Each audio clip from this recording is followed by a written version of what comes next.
You see, the great news is, and you'll love this, after having delved, struggled, dug your way to this point,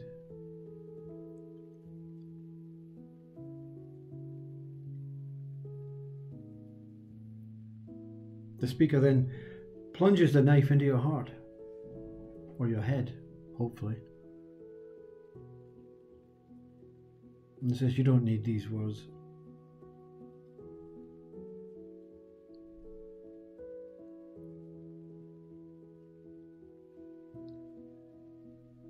Open your window in the morning, or your door.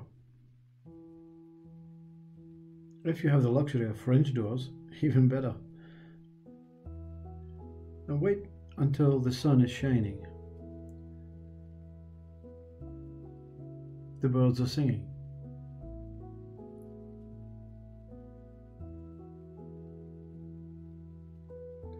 The sweet smell of, I don't know, pollen, a floral, rose-like geranium smell, the warmth that hits your face, or the breeze that keeps you calm.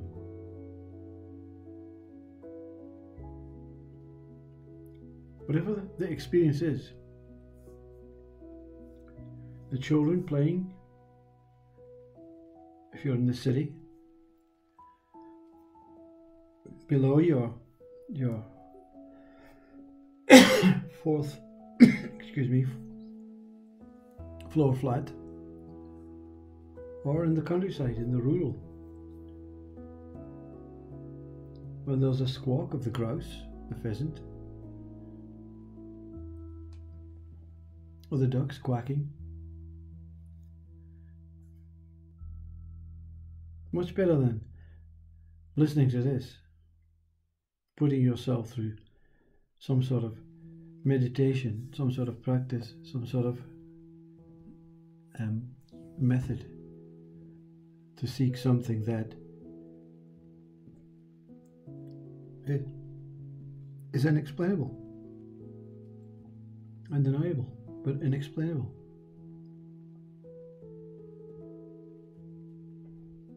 In 2013, this body experienced the most profound death.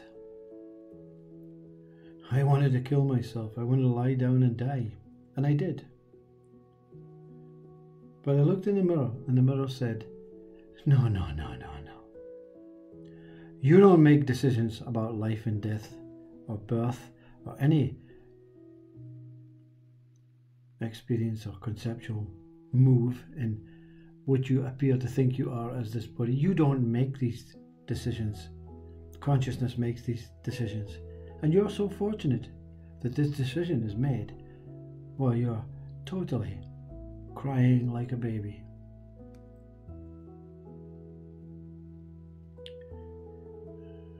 I experienced reality for that moment. And this reality cannot be taken away. This reality, this truth cannot be anywhere other than within myself. But so what? So what? The mind wants to pull you into the world of YouTube and Satchit Ananda, Twitter, TikTok, writing books, talking openly, satsangs, world. But all the time, consciousness is making its decision based on your experience, your time here. Yes, the body appears to be a time body, but it is timeless.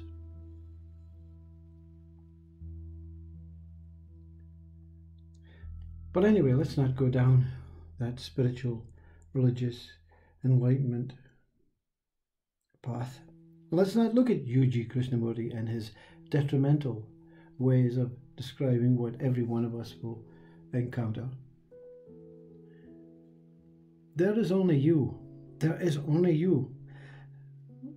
whatever happens with your body, without your body, in the next life or the life after, before or after, if you believe in all this stuff, if you believe in reincarnation or emptiness or self or whatever it is, religion that you follow, or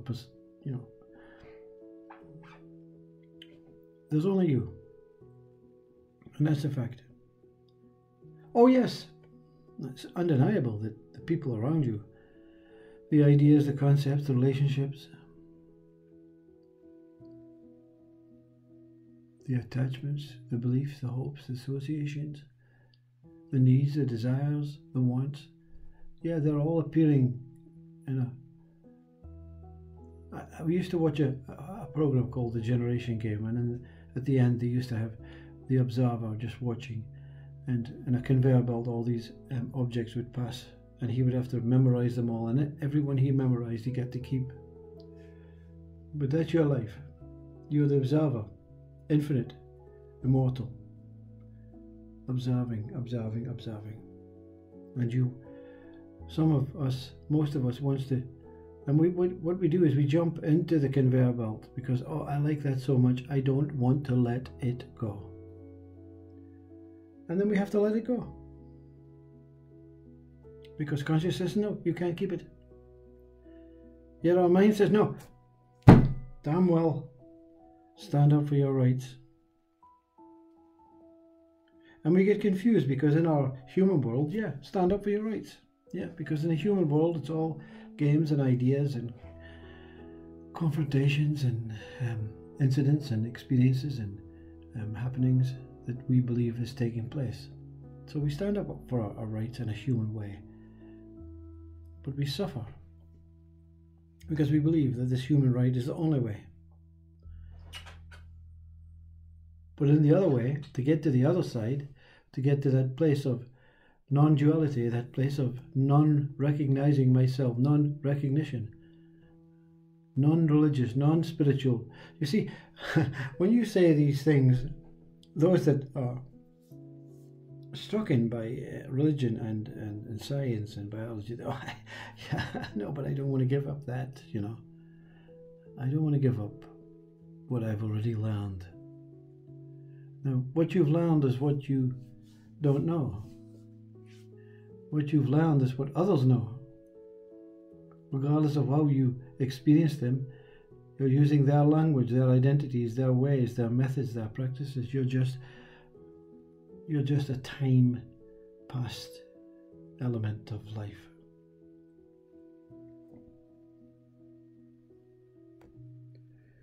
So, deny these words. Deny this one moment book. Deny this one moment emptiness, this one moment consciousness, this one moment fullness. Deny everything that appears in front of you in that generation game. Just witness with no judgment, with no analysis, with no competitiveness, with no evaluation, and you will experience the truth about all of this as that you are. Beyond mind, beyond I, beyond consciousness, beyond God, beyond reality, beyond truth is I. That I am. But the mind replicates this, saying, I am that I am. And when mind fully dies, what remains is one is that what one is, as one is. What else to say? Go, get yourself a hot dog, a McDonald's, a Burger King. Go, inquire. Inquire in every aspect, inquire in every religion, every science-based subject, every energetic valuation of consciousness, and see what you can experience, and that what experiences it is that what one is. Undeniable, unidentifiable, unbelievable, omnipotent, omnipresent life.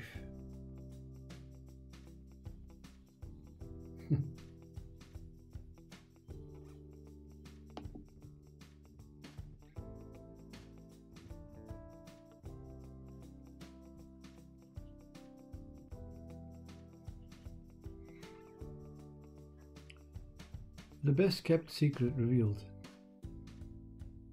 The most irritating thing for anyone experiencing truth is to recognize the lazy mind in all who seek God, or in fact anything that will enhance or detract from their personal life, and to laugh at being the same lazy mind before our own self-realization. Christ's words lead every time to revealing the path to truth. But most lazy minds depend on another explaining the meaning behind Christ's words.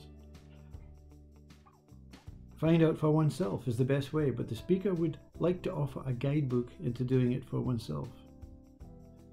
Here is the best kept secret revealed. Look at every word, statement, and quote dualistically. Regardless of the order of the words and what the writer intends to mean with their carefully selected words, sometimes for the purpose of hypnotizing the reader or listener into what they want to get across, sending it in a way that there's no alternative way for the listener or the reader to understand it from their own point of view. Politicians are devious and use words for deeply sinister reasons. Sages are also devious and use words for deeply profound reasons. No one is exempt for taking words, manipulating them, and using them with the intent for thousands of reasons, what we call good or bad. Words are here to be utilized, seen through, and then mocked at the foolishness and the need you thought you had in them. Christ says very simply, regardless of the correct order of the words as used by Christ, he says, no one will enter the kingdom of God until they become like the child. To the lazy mind, which only recognizes what it has been taught, appears to read that the one who is possibly reading as an adult mind may understand it like this. Well, I must act like the child before it is allowed into the home of God. Now, the lazy mind has also inherited through its gorging information, natural and fantastical images, factual names and assumed names, pictures, sounds, tastes, and imagination, stimulated through the gorging sensory system, all learned from external source minds. Now, imagination may appear to come from internal mind, but remember, the witness was born before mind. Mind also has inherited thousands of other ideological offerings from thousands of external minds through TV, books, quotes, poetry, and other fantasies. So the mind will always read the statement from Christ using its programmed file of information. What if the speaker offered another way to read Christ's quotes? Would this interest the informative, learned mind? Absolutely. So no point in offering an already seeking mind more info for the hard drive. Frustrating, isn't it? The whole point of these words is to break down the mind and point at what mind does not know, who it is representing, the witness of mind. What or who is the witness of mind? Let us take a peek at the makeup of the mind before we go any further. The mind is a guide which gorges on offering. It knows no distinction between good and bad until it is told by a mind that is learned. Hence why before good and bad was recognized by one's own mind, the damned parents got in first and did it for the child. Hence the lazy mind is born. So to regenerate the new mind, one must pull the plug on the old mind. Is this clear? The computer that is full of crap, that holds you prisoner to the computer, watching the wheel circulate through lack of memory, it eventually finds itself broken and useless. This, in fact, is good news. But the cunning ego that stems from a corrupted society mind is so driven by information, stifling enlightened seekers, he has invented a hard drive to copy and paste into the new laptop, which has to be of greater memory to cope with the old and the new upcoming stuff. Governments, politicians, religions, science, and any other controlling minds are only interested in the practical, the projected and useful mind for the benefit of this illusionistic dream world that fascinates each of them. So to engulf all minds with endless information and to encourage more learned advantages from being learned is priority. And it is. But they want to tell you what to learn rather than allowing one to learn by being true to their pure mind offerings. If we cheat a little and jump to truth, this is it. You, whatever you are, is not a learner. Only mind learns. You, whatever you are, is not the teacher. Only mind teaches. You are already the knower, with nothing to learn and nothing to teach. But mind confuses itself with so many versions of itself that it says, no, I am the teacher. You are the student. Mind, of course, is talking to itself. Mind is totally correct. It is the teacher, but it is also the student. You are not part of the lesson, because you are simply the witness of life, with no human senses, no judgment, and nothing to do but witness this world. To really get a grip on this non-learning and dehypnotizing the mind, which sounds like something is dying, that it has been so important. I'm frightened to lose it. It may be of value somewhere down the line. And all one's life has been encouraged by the people I love to grow, develop, and improve your mind. What is being improved, though? Not life, but the expanding, gorging mind. It is the most fearful thing to be heard when some mind says, drop everything, including knowledge, past, future, family values, relationships, beliefs, hopes, attachments, associations, desires, wants, everything that is associated with the old stale computer mind.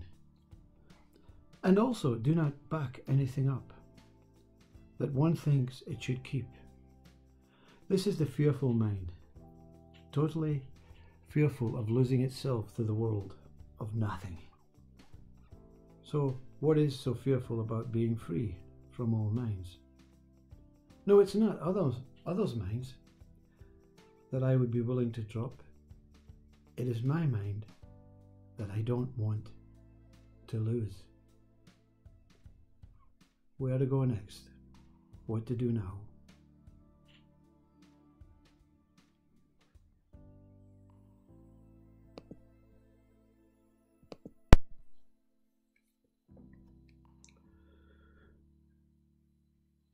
You know, when I was young, I decided I want to be an artist. This mind says, I think that's a role for you. And of course, it's always based on something. Mind cannot make a judgment unless it's based on something.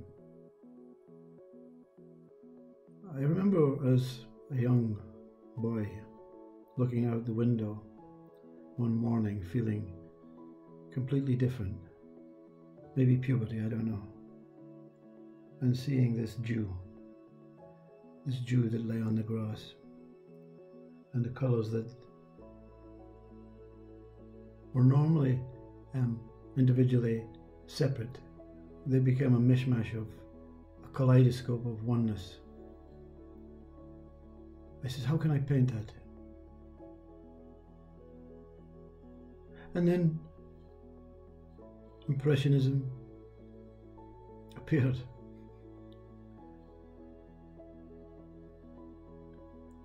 I don't know if it was ongoing at the time in France or whatever it was, but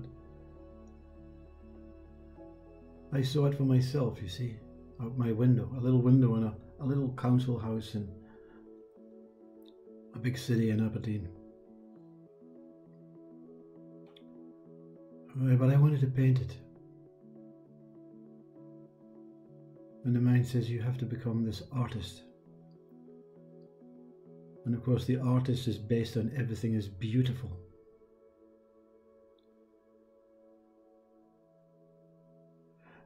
And when that baseline understanding about all-encompassing beauty, where can you find ugliness, you see?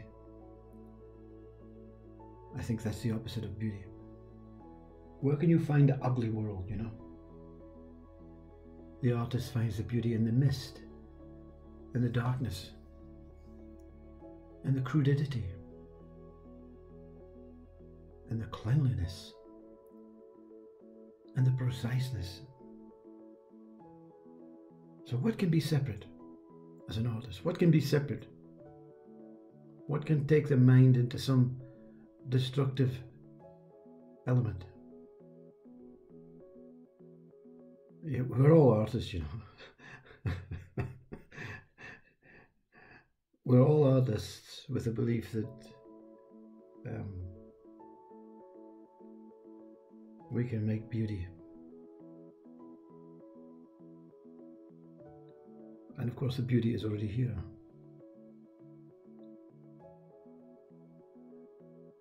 But sometimes in life it becomes an unsatisfying beauty. How can that be, you see? How can you have an unsatisfying beauty?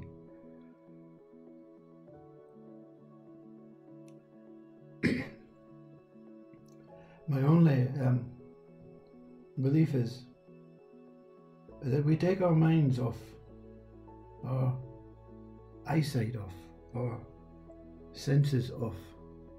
We take them off of this beauty to look for another kind of beauty. And of course, that seems like a manic thing to do, a weird thing to do. Because some artists, some humans, they don't understand the complexity of nature. But the complexity of nature is simple. You see? Again, how can this be? How can something that is so complex be simple? Because the mind is pushed into finding things that it's not meant to see. But in this pursuing, seeking discovery of that what is not meant to see, something inside says, no, beyond all of this unintentional, not necessary things to see. But the other side does something incredibly artistic.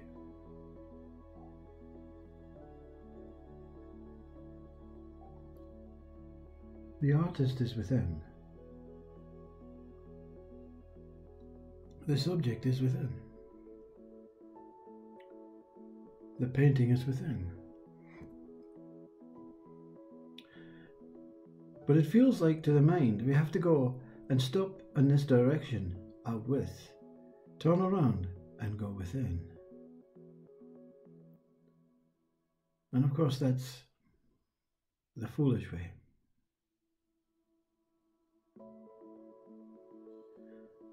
The very simple but controversial way is just to let everything be. Let everything settle, as if it's settling within and out with simultaneously. And that settling is to give up, surrender. Surrender to the paint, surrender to the painter, surrender to the painting. And of course I'm using art, painting, but surrender to life. You see, the mind wants to be negative about it and say, oh, well, what does that mean? Give up, die? No. Let it be. Let it unfold. Let the painting unfold. Let the painter unfold. Let the process unfold. Let everything flow.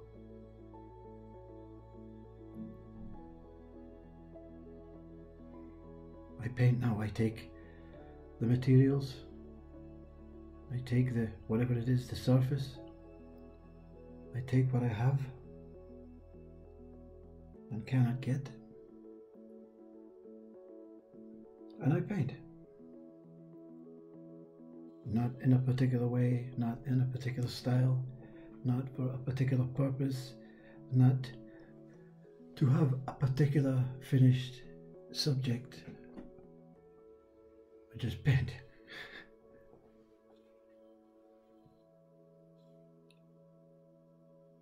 And of course, the loved ones that surround you say, you have to continue with a particular style, a particular size, a particular medium, a particular way, so that people can know you and buy something that they can depend on. That day when I looked out the window and saw the dew, there was nothing dependable.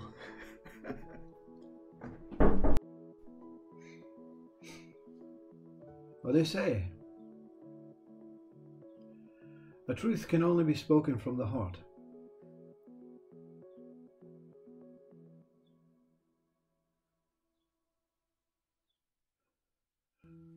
So what is the heart, you see? Is it an organ? Does it eliminate the head, or the horror, the universe?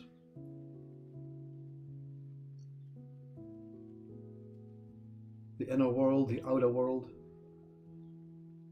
Is the heart the mind? Source? Atman?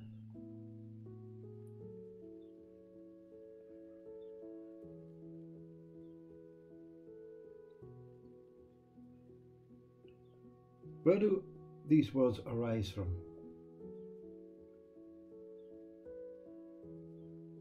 Sound, light, energy,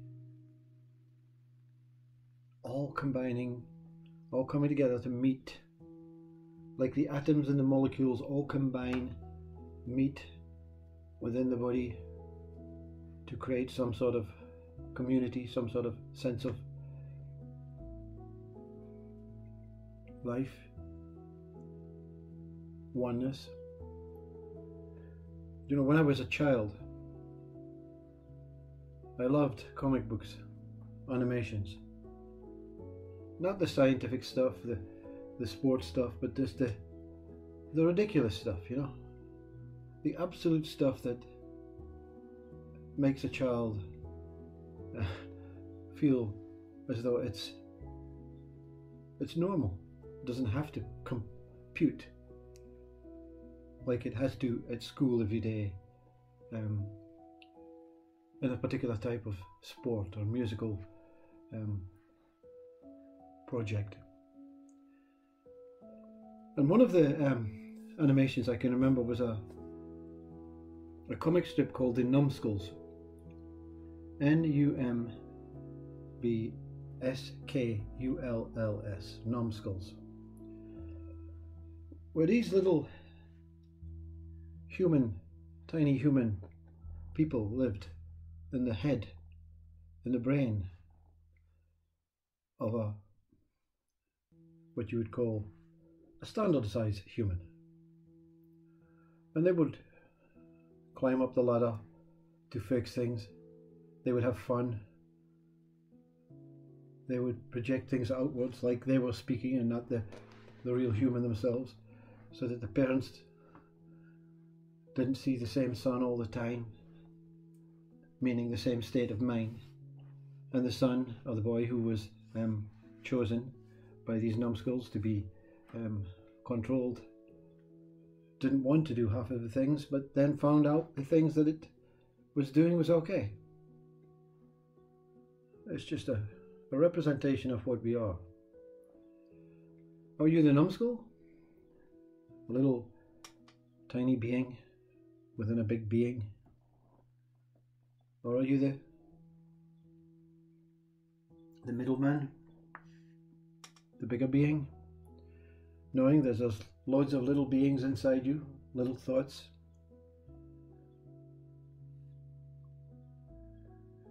Trying to have fun with you, trying to control you, trying to tease you. Force emotions on you. Reactions.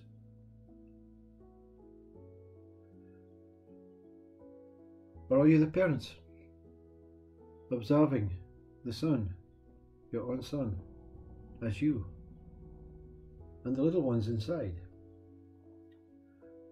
The numbskulls, of course, they are samsara, they are just a dream, a fantasy, an imagination. In reality, we have atoms, molecules, neurons, who all actually reflect these little human persons. Or are you the whole lot? Are you the mind, the numbskulls, the ego? Are you the higher self, the body, the person, the soul, the spirit, God, consciousness? Are you the whole thing? Are you the whole show? Are you creating your individual whole show of what you could be, what you want to be, what you are, what you hope for, what you believe in, what you assume, what you think, or what you let go of or control? How can any speaker be genuine? Where are you talking from, Mr. Speaker? Are you talking from the little numbskulls, the little ego ideas, concepts, thoughts? Are you talking from the boy who knows it's not just me? There are little me's. Are you talking from the parents? Are you talking from the life that all of this takes place in? Are you talking from God? How can anything be genuine when we have this ability to break things up, to dissect, to understand? And why is it necessary to understand? Because we have to prevent illness. We have to save lives.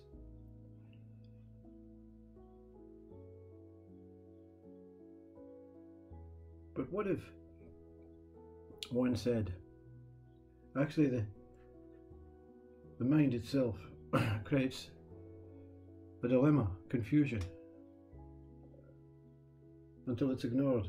And when it's ignored, there's no need to save, prevent, because everything would be absolutely, incredibly alive, beautiful, and true in the real world that is going on. But most of the time, the mind is not present It's not with it. It's always in the past. It's always in the future. It's always in the brain. It's always in the heart. It's always in the horror. It's always in the fingers. It's always in the room. It's always in the TV. It's always somewhere else other than where it is meant to be. It's meant to be here, present, alive, accepting, trusting, and having faith in whatever is taking place. The whole of this show is an animation, a microfiche. The universe is sliced into microfiches, and each one of us is a microfiche of the same universe. Same way as in our body state, every one of us is the same, arrives from the same sperm, the same type of sperm, the same process, the same conception, the same life, the same desire to have a baby.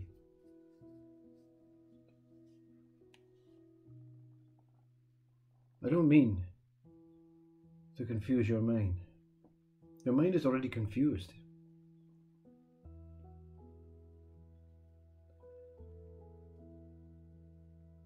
I remember I sat down with my, I think it was a dictaphone in that time, and I just spoke, I recited stuff, and I put it away. And then I stumbled upon this video 6 years later. Siddhar Marsh. I can't say the name, you know.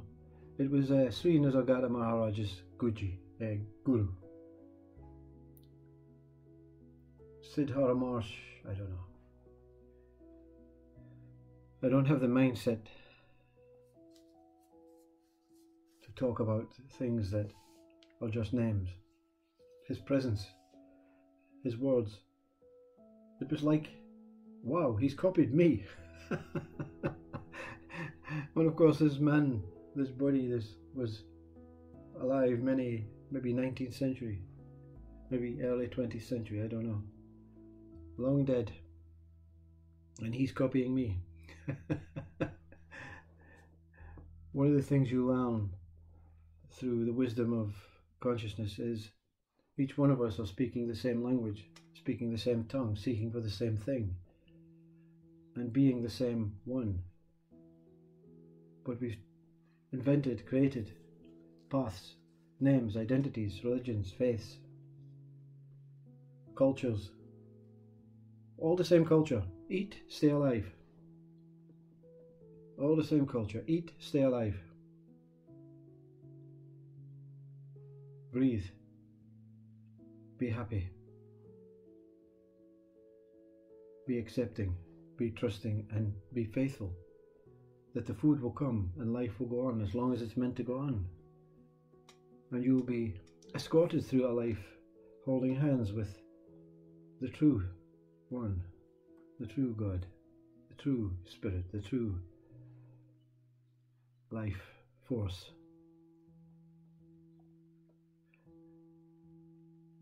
One moment emptiness. One moment fullness, same thing. And what can bring these empty and full states together? Equal, with no separation, with no desire to have one more than the other. Some people speak about the triad. And the triad basically is emptiness, fullness, and at the top point where the two travel along to meet, to understand its reality, its wholeness, its fullness, is consciousness. Consciousness gives life to emptiness and fullness. It is the only living thing. So everything is consciousness. The religious, they say everything is God. Siddhar Marsh, he says, no, Neem Karoli Baba says everything is God. Everything is consciousness. God is consciousness. Consciousness is God. Male and female becoming one. The matrix that always goes back to the root, back to the source. So we start with 1 moment emptiness. We move into 1 moment fullness. And when emptiness and fullness merge, there's only 1 moment. And this 1 moment is consciousness, is presence, is infinite. I made what I think is the best movie I've ever made. 1 moment consciousness into the pot of love. It encaptures the whole truth in 10 minutes. You can pay it a visit if you want. Anyway, we have to finish with consciousness. What is it? It is that what it is. It keeps everything together. It gives everything life. It takes away life but moves life into another state of life. It focuses on a specifics, universal specifics, levels of itself specifics. It drives through itself. It loves itself. It reveals itself in every possible way. This is it, you see. This is what it is. Only consciousness exists, or only God exists. Everything else that arises from it is a little symbol of it celebrating itself. We see the symbol as far more important than where it arises from. We see the chair as far more important. We don't see it as a tree in life and where it came from, what it sacrificed, what it did. We don't accept that most basic life. We want more. We want to rape and pillage the planet. We want to rape and pillage each other. We want to be successful, to be famous. We want to be liked or despised.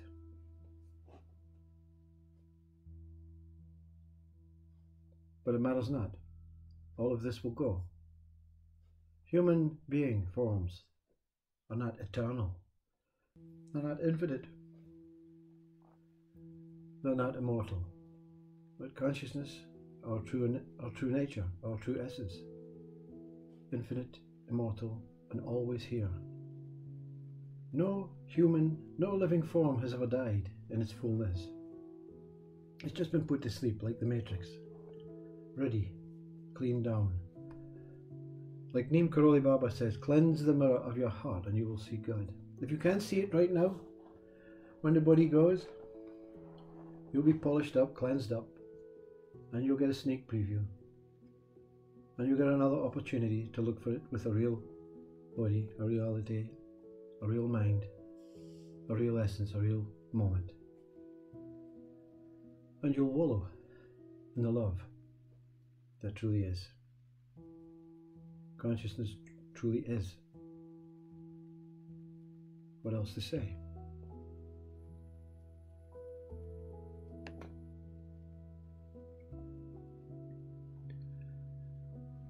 A poem to my family. There is a place within the self where all the rivers flow. Nothing can scar this perfect place where all my moments grow. If one could point where it lies, the joy in knowing for oneself would ruin this grand show. For one is as me everywhere, in every moment, every scent, and every rising wave. Look into these eyes and see oneself, that all is as the same. Be as this body of translucent love, merging as whole of grace. Into God, our true name, the name of God is our true place. The river is but one. My whole world, it belongs to love, and love I will become.